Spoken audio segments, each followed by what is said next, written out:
जय हिंद प्यारे बच्चों। सीडीएस एग्जामिनेशन की प्रिपरेशन कर रहे स्टूडेंट्स के साथ में एक बहुत बड़ी समस्या है। 10 अप्रैल को सीडीएस का हमारा एग्जामिनेशन भी है और आप में से कई सारे स्टूडेंट्स के कॉलेजेस के एग्ज़ाम्स भी चल रहे हैं और इस दौरान आपके सामने एक बड़ी समस्या आ रही है कि सर इन दोनों के बीच में बैलेंस कैसे बिठाएं, कैसे तैयारी करें। देखिए, समस्या यही तो है और इसका सामना करना, इसको फेस करना, इन चीज़ों को मैनेज करना ही एग्ज़ाम निकालना है। एग्ज़ाम में सिर्फ क्वेश्चंस को याद रखना ही सब कुछ नहीं है कि क्वेश्चंस बन रहे हैं। अगर आपने ठीक से टाइम को मैनेज कर लिया, आप ठीक से प्रिपरेशन अगर कर गए, क्योंकि ये सिचुएशन सिर्फ आप अकेले व्यक्ति के साथ में नहीं है, पूरे स्टूडेंट्स के साथ में यही समस्या आ रही है कि एग्ज़ाम भी आ रहा है कॉलेज का और सीडीएस की हमारी एग्ज़ाम भी है। दोनों के बीच में क्या करें, 28 डेज़ का टाइम ही है।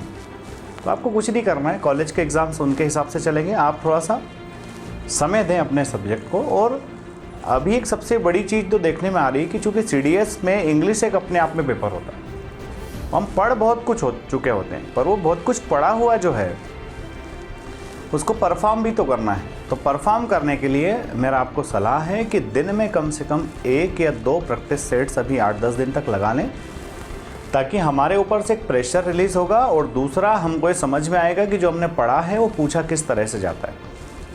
बैलेंसिंग बड़ी ज़रूरी है एग्जामिनेशन के प्रिपरेशन के दौरान। पता चला हम पढ़ते ही जा रहे हैं और हम लोगों ने ज़्यादा सब्जेक्ट्स के साथ में फेमिलियर नहीं हुए, उनके क्वेश्चंस के साथ में फेमिलियर नहीं हुए, बड़ी दिक्कत होती है। कई बार बच्चों के हाथ में पेपर आता है तो वो कहते हैं पढ़ाई तो बहुत किया, पर ये तो ऊपर से जा रहा है, बाउंसर जा रहा है।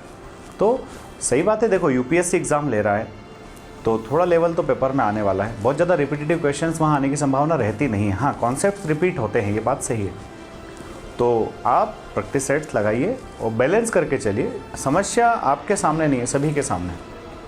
प्रभु श्री राम के जन्म के समय में एक बात कही गई थी कि अगर उनका जन्म दोपहर से पहले होगा तो वो धन धान्य संपदा सबसे भरपूर रहेंगे, खूब यश और वैभव उनके जीवन में रहेगा। और अगर उनका जन्म दोपहर के पश्चात हुआ तो जीवन में बहुत कष्ट रहेंगे। पर प्रभु श्री राम का जो जन्म हुआ वो ऐसे समय पर हुआ, बिल्कुल दोपहर के 12 बजे, जब सूर्य बिल्कुल आसमान में सिर के ऊपर था। तो उनके जीवन में दोनों चीज़ें रही, उन्होंने यश वैभव भी अर्जित किया और कष्ट भी सहे। तो इसी तरह से जब भगवान ने भी इतना संघर्ष किया है तो हम तो इंसान हैं और निश्चित रूप से हम बने ही संघर्ष का सामना करने के लिए। संघर्ष कीजिए, निश्चित तौर पर चीज़ें अपने पक्ष में होगी। वीडियो अच्छा लगा हो तो लाइक, शेयर, सब्सक्राइब करना ना भूलें। जय हिंद, जय भारत, इंकलाब जिंदाबाद।